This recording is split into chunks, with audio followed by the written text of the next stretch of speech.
Are you casting pearls before swine? I love this idiom or this expression, and I'm going to share 3 ways that I know that I have cast pearls before swine in the past. I like to think I'm not doing it now, but I'm probably doing it now in some ways as well. What does this mean? This expression actually goes all the way back to the Bible, Matthew 7:6.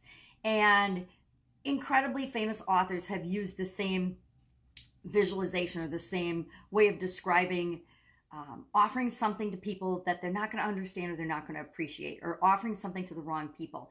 And, William Shakespeare used it, Charles Dickens used it.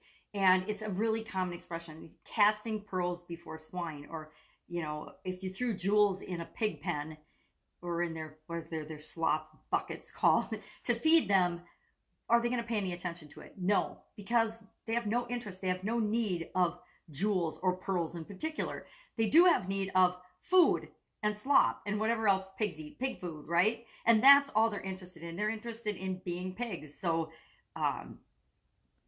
eating, procreating, sleeping, existing. That is pretty much what swine expect out of life, right? Not too much different than everybody, right? People as well. We want our basic needs met. We want what we want from our perspective.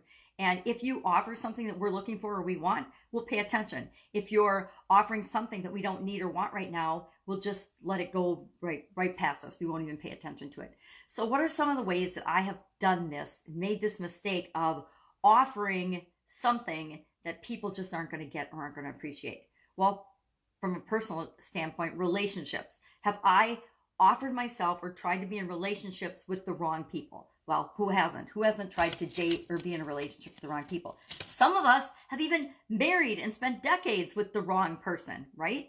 And no matter what, and I like to think of us as individuals as the ultimate jewel, the ultimate offering, the ultimate being in front of other people. And if we're amazing, we're all amazing and unique and special in our own way. But if we're trying to be with the wrong person or in the wrong relationships, either personal or business, what happens is we're offering things and the other person isn't receiving. They don't get them. They can't understand us. They don't get us. They don't relate to us. We've all been in relationships like that where it just isn't a good fit. Doesn't mean we're not both awesome people and great people in our own right. It just means together we're not so hot.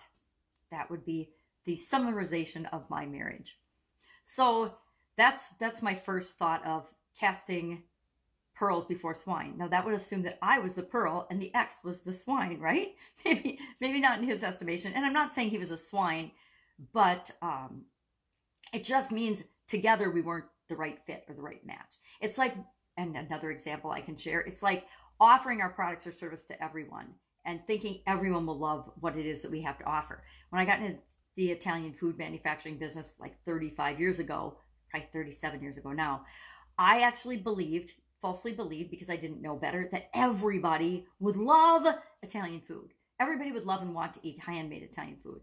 And then I started doing store demos for like a year. Every weekend I would do a store demo in one of our customers' establishments, because we were we only sold biz to biz.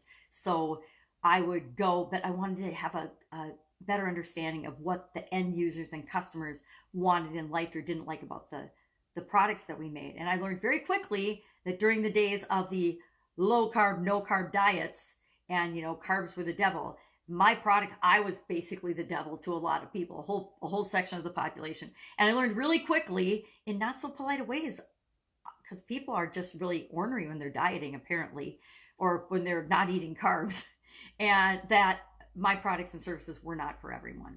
So that would be the second example of me casting pearls before swine, wanting to offer my demo product to absolutely everyone and everything.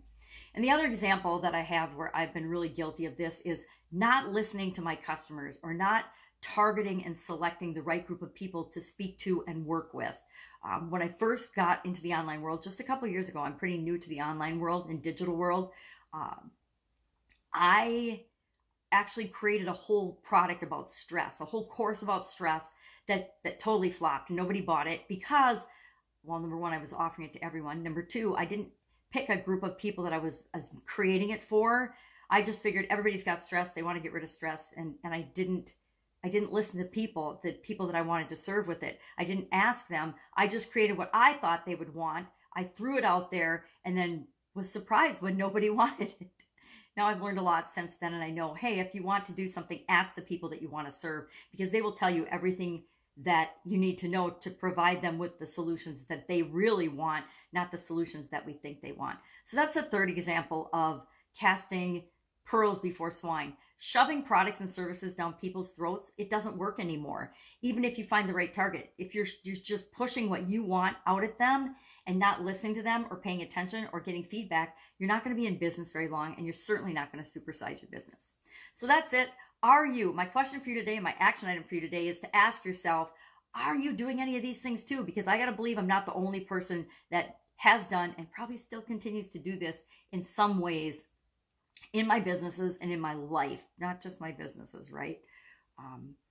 I know I'm not going to go there. All right, go out, make it an awesome day, and I will, of course, be with you tomorrow. Bye. Supersize and grow that business. That's what you're here for.